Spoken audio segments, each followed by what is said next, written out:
ଶୀତ ଦିନେ କଙ୍କଡ଼ା କଷା ହଉ କିମ୍ବା କଙ୍କଡ଼ା ତରକାରୀ ସହିତ ଗରମ ଭାତ କି ଶାନ୍ତି ଲାଗେ ଖାଇଲେ। ତ ଚାଲନ୍ତୁ ବନେଇବା। ହ୍ୟାଲୋ ହାଇ ଜୟ ଜଗନ୍ନାଥ, ମୁଁ ରାଣୀ ଆପଣମାନଙ୍କୁ ସ୍ୱାଗତ କରୁଛି ମୋ ୟୁଟ୍ୟୁବ୍ ଚ୍ୟାନେଲ୍ କୁକିଂ ବାଇ ରାଣୀକୁ। ତ ଆଜି ମୁଁ ଏଇଠି ନେଇଛି କଙ୍କଡ଼ା। ମୁଁ ବାଲୁଗାଁରୁ ମଗେଇଥିଲି କଙ୍କଡ଼ା ଜଣେ ଦିଦିଙ୍କ ହାତରେ, ତ ସେ ନେଇକି ଆସିଥିଲି। ଆଜି ତାକୁ ବନାଉଛି। କଙ୍କଡ଼ା ଗୁଡ଼ାକ ବଞ୍ଚିଥିଲା ତ ତାକୁ ଫାର୍ଷ୍ଟ ଗରମ ପାଣି କରିକି ତାକୁ ପକେଇଦେଲି କଙ୍କଡ଼ା ଗୁଡ଼ାକୁ, ଆଉ ତାକୁ କିଛି ଟାଇମ୍ ପାଇଁ ସେଥିରେ ଛାଡ଼ିଦେଲି। ସେ ଯେତେବେଳେ ରେଟ୍ ହେଇଗଲା ନେଇକି ଆସିକି ମମିଙ୍କୁ କହିଲି, ମମି ତାକୁ ସଫା କରିଦେଲେ। କ'ଣ ପାଇଁ ନା ମୁଁ କେବେ ବି ତାକୁ ସଫା କରିନଥିଲି, ତ ବଡ଼ ମମି ମୋତେ ବହୁତ ହେଲ୍ପ କରିଦେଇଥିଲି। ତ ଥ୍ୟାଙ୍କ ୟୁ ସୋ ମଚ୍। ଆଉ ଦିଦି ତୁମକୁ ବି ଥ୍ୟାଙ୍କ ୟୁ, ତୁମେ ମୋ ପାଇଁ ନେଇକି ଆସିଥିଲ। ତ କ'ଣ କଲି ନା ଏଠି ବଡ଼ ମମି ଫାର୍ଷ୍ଟ କଙ୍କଡ଼ାକୁ ଛଡ଼େଇକି ତାକୁ ସଫା କରିଦେଲି। ଦେନ୍ ଏଠି ସଫା କରୁ କରୁ ମମି ମୋତେ କହିଲେ କି ଏ କଙ୍କଡ଼ା କେମିତି ସଫା କରନ୍ତି କ'ଣ, ସେ ବିଷୟରେ ଭଲକି ମମି କହିଲେ। ତ ଏଠି ଫାର୍ଷ୍ଟ କ'ଣ କଲେ ନା ମମି ଗୋଡ଼ ଗୁଡ଼ାକ ଭାଙ୍ଗିକି ବାହାର କରିଦେଲେ। ଦେନ୍ ତାପରେ ସେଥିରେ ଯେଉଁ ଥିଲା ସବୁ ମାନେ ନ ଖାଇବା ଜିନିଷ ସେଗୁଡ଼ାକ ମଧ୍ୟ ବାହାର କରିଦେଲେ। ଦେନ୍ ତାପରେ ଆଉ ଗୋଟେ କଙ୍କଡ଼ା ନେଲେ ଯେଉଁଥିରେ କି ଇଟ ଥିଲା। ଯେଉଁମାନେ କଙ୍କଡ଼ା ଖାଉଥିବେ ସେମାନେ ଜାଣିଥିବେ ଇଟ କ'ଣ। ତ ଏଇଠି ଦେଖନ୍ତୁ ଆ ଭିତରେ ବହୁତ ସାରା ହିଁ ଇଟ ଥିଲା। ତ ମମି କହିଲେ କି ଯେଉଁମାନେ କଙ୍କଡ଼ା ଖାଉଥିବେ ସେମାନଙ୍କୁ ବହୁତ ଭଲସେ ଜଣାଥିବ ଇଟ କ'ଣ, ଆଉ ଇଟଟା ହିଁ କଙ୍କଡ଼ାରେ ଟେଷ୍ଟି ଲାଗେ। ତ ସେଇଟା ମମି ମୋତେ ସେସବୁ କହୁଥିଲେ। ଆଉ କଥା ହଉ ଆମର ଏପଟେ ସଫା କରିବା ସରିଯାଇଥିଲା କଙ୍କଡ଼ାକୁ।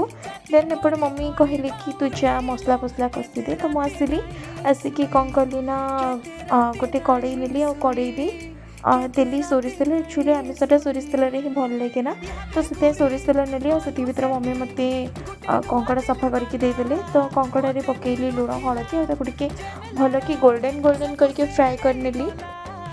ଯେମିତି ଆପଣ ଦେଖିପାରୁଥିବେ ଭିଡ଼ିଓରେ, ଏଇଟା ଭଲସେ ଗୋଲ୍ଡେନ୍ ହେଇଗଲା ପରେ ମୁଁ ତାପରେ ଦେଲି ଗୋଡ଼ ଯାକ ଆଉ ଇଟ ଦେଇକି ତାକୁ ଲୁଣ ହଳଦୀ ପୁଣି ଦେଇକି ଭଲକି ଭାଜି ନେଲି। ସେ ଭଲକି ଭାଜି ହେଲା ଭିତରେ ମୁଁ କ'ଣ କରିଛି ନା ଅଦା ରସୁଣ ମଧ୍ୟ ପେଷ୍ଟ କରିଦେଇଥିଲି। ତ ଏପଟେ ଗୋଲ୍ଡେନ୍ ଯେତେବେଳେ ହେଇଗଲା ଦେନ୍ ପୁଣି ସେଇ କଡ଼େଇରେ ହିଁ ମୁଁ ଆଉ ଟିକେ ସୋରିଷ ତେଲ ନେଲି। ଆପଣ ଚାହିଁଲେ ସେଇଥିରେ ରିଫାଇନ୍ ତେଲ ବି ୟୁଜ୍ କରିପାରିବେ।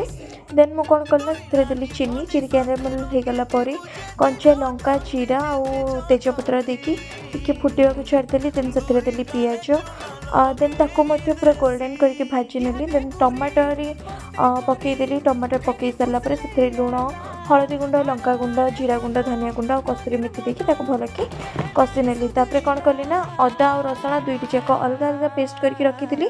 ରସୁଣ ଟିକେ ଅଧିକା ଆଉ ଅଦା ଟିକେ କମ୍ ପେଷ୍ଟ କରିଥିଲି। ଆଉ ସେଟା ଦେଇ ସାରିଲା ପରେ ଭଲକି କଷି ନେଲି। ଭଲକି କଷି ହେଇଗଲା ପରେ କ'ଣ କଲି ନା କଙ୍କଡ଼ା ଭାଜିକି ଯେଉଁ ରଖିଥିଲି ତାକୁ ଦେଇକି ତାକୁ ଭଲକି କିଛି ଟାଇମ୍ ପାଇଁ କଷି ସାରିଲା ପରେ ସେଥିରେ ଉଷୁମ ପାଣି କରିକି ରଖିଥିଲି। ଉଷୁମ ପାଣି ଦେଇକି ତାକୁ ଭଲକି ଘାଣ୍ଟି ନେଲି। ମୋତେ ଯେତିକି ପାଣି ଦରକାର ଥିଲା, ମୁଁ ଆକ୍ଚୁଆଲି କଷା ପାଇଁ ପାଣି ଦେଇଛି, ଆପଣ ଚାହିଁଲେ ଅଧିକ ପାଣି ଦେଇକି ତାକୁ ତରକାରୀ ମଧ୍ୟ କରିଦେଇ ପାରିବେ। ତାପରେ ତାକୁ କିଛି ଘୋଡ଼େଇକି ଛାଡ଼ିଦେଲି। ଲାଷ୍ଟରେ ମୁଁ କ'ଣ କଲି ନା ଘୋଡ଼ଣି କାଢ଼ିଲା ବେଳକୁ ତେଲ ସେପାରେଟ୍ ହେଇକି ଆସିଯାଇଥିଲା।